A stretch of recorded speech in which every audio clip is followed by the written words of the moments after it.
Hello मेरे प्यारे भाई और बहनों, कैसे आप सब लोग? आई हूँ आप सभी लोग बढ़िया होंगे और आगे बढ़े रहे। तो आज का हमारा जो सिलेक्टर के अंदर टॉपिक है वो है हमारा डिसेंडेंट सिलेक्टर। प्रीवियस वीडियो में हमने क्लास सिलेक्टर के बारे में पढ़ा था कि जब भी हमें एलिमेंट्स को ग्रुप करके सीएसएस को अप्लाई करना हो तो हम क्लास की मदद से कर सकते हैं। अब हम पढ़ने वाले हैं डिसेंडेंट। डिसेंडर को हम बेसिकली कहते हैं एंसेस्टर। अब एंसेस्टर कैसे कहते हैं तो हम एक छोटे से एग्जाम्पल से समझते हैं। हमारे घर में जो ग्रैंड पेरेंट्स होते हैं, ग्रैंड पेरेंट्स के एंसेस्टर कौन होते हैं? ग्रैंड पेरेंट्स के एंसेस्टर होते हैं पेरेंट्स। और पेरेंट्स के एंसेस्टर कौन होते हैं? पेरेंट्स के एंसेस्टर होते हैं हम। तो इस प्रकार से आप एंसेस्टर को डिफाइन कर सकते हैं। हमारे सीएसएस के अंदर हम एंसेस्टर का यूज डिसेंडर सिलेक्टर को मदद से यूज करते हैं हम। जब भी हमें एंसेस्टर के ऊपर सीएसएस को अप्लाई करना हो तो हम डिसेंडेंट सिलेक्टर के मदद से कर सकते हैं।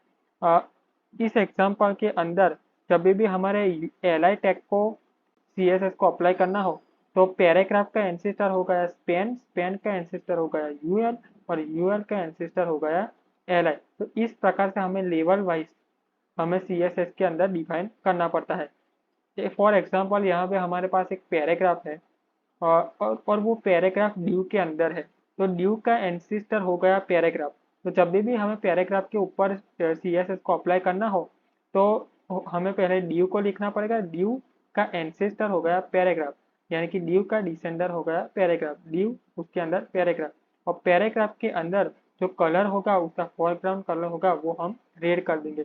कुछ इस प्रकार से हम डिसेंडेंट सिलेक्टर का यूज एंसेस्टर के ऊपर सीएसएस को अप्लाई करने के लिए करते हैं। चलिए अब हम हमारे वीएस कोड के ऊपर चलते हैं और प्रैक्टिकली करके देखते हैं ऐसा। हम हमारे वीएस कोड की स्क्रीन के ऊपर आ गए हैं। तो सबसे पहले हम जो हमारा डिसेंडेंट सिलेक्टर को अप्लाई करने वाले हैं जिस टैग के ऊपर, तो सबसे पहले हम उसे ढूंढ लेते हैं। तो सपोज हमें इस एंकर टैग के अंदर ये डिसेंडेंट सिलेक्टर को अप्लाई करना है, तो हम कैसे करेंगे? तो सबसे पहले तो हमें एंसेस्टर की लेवल वाइज जाना पड़ेगा। लेवल वाइज कैसे जाना पड़ेगा? मीन्स के सबसे पहले तो हम शुरुआत करते हैं उसके बाहर का एलिमेंट, मीन के ग्रैंड पेरेंट को हम पहले सिलेक्ट करते हैं। उसका ग्रैंड पेरेंट कौन है? ग्रैंड पेरेंट है हमारा नेव टैग। तो सबसे पहले नेव टैग लेते हैं। तो नेव टैग के अंदर अप्लाई नहीं करना है। नेव टैग के अंदर जो यूएल टैग है, यूएल टैग के अंदर जो एलआई टैग है, एलआई टैग के अंदर जो एंकर टैग है, उस एंकर टैग का हमें कलर को हमें चेंज करना है। सपोज हम यहाँ पे कोई रैंडम सा कलर चूज कर देते हैं। हाँ, कोरियल करके हमने कोई एक कलर चूज कर दिया है। ठीक है, तो अब हम उसका बैकग्राउंड कलर भी दे देते हैं। बैकग्राउंड कलर, हम बैकग्राउंड कलर इसे येलो दे देते हैं। तो चलिए अब हम आउटपुट देखते हैं कि हमारा जो डिसेंडेंट सिलेक्टर हमारे एंकर टैग के ऊपर अप्लाई हुआ है या नहीं हुआ है। तो हमारा आउटपुट आ चुका है और कुछ इस प्रकार से हमारा आउटपुट शो हो चुका है। हमारा ये जो एंकर टैग के अंदर हमारा डिसेंडेंट सिलेक्टर अप्लाई हो चुका है। हमारा बाहर का कलर कुछ हमने कोरल करके रखा था, रेड इसका कुछ कलर था। उसके बाद इसका बैकग्राउंड कलर जो येलो था वो सारे एंकर टैग के अंदर अप्लाई हो चुका है। सपोज हमें इस पैराग्राफ के अंदर के जो एंकर टैग है उनके ऊपर हमें सीएसएस को अप्लाई करनी है। पर हम इसके अंदर एक छोटा सा ट्विस्ट ला देते हैं। ट्विस्ट क्या ला देते हैं हम? इसके यहाँ पे हमने एक लाइन ऐड की है, ये वाली। हमें इसके ऊपर इस पैराग्राफ के अंदर के जो एंकर टैग है उसके ऊपर हमने अप्लाई नहीं करना है।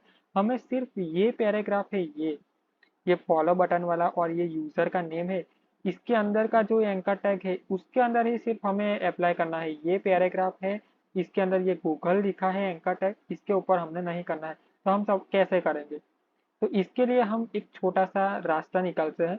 तो हम वीएस कोड के ऊपर चलते हैं सबसे पहले।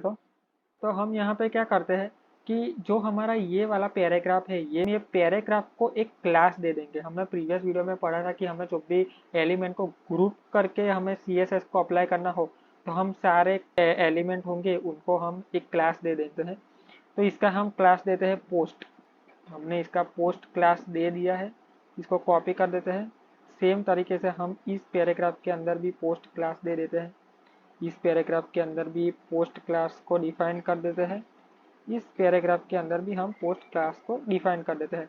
अब हम सबसे पहले तो सिलेक्ट करेंगे पोस्ट क्लास की। पोस्ट क्लास के अंदर के जितने भी एंकर टैग है उन एंकर टैग का कलर हमें करना है यहाँ पे एक्वा, और उसका बैकग्राउंड कलर जो हमें रखना है वो है हमें ग्रीन रखना है।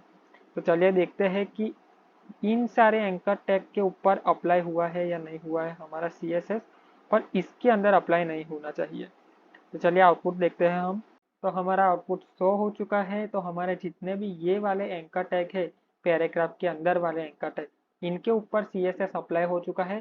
पर जो लास्ट वाला पैराग्राफ है, उस पैराग्राफ के अंदर का जो एंकर टैग है उसके ऊपर हमारी CSS अप्लाई नहीं हुए हैं। तो कुछ इस प्रकार से आप डिसेंडर सिलेक्टर के अंदर ग्रुप करके क्लास की मदद से भी आप उसके अंदर CSS को अप्लाई कर सकते हैं। आई होप दोस्तों आपको डिसेंडेंट सिलेक्टर पूरा क्लियर हो गया होगा, इसका कॉन्सेप्ट आपको अच्छा लगा हो वीडियो तो लाइक ज़रूर कर दीजिएगा और सब्सक्राइब कर दीजिए जल्दी से, ताकि आप हमारे साथ फुल स्टैक वेब डेवलपमेंट की जर्नी में जुड़ सकें। Thank you.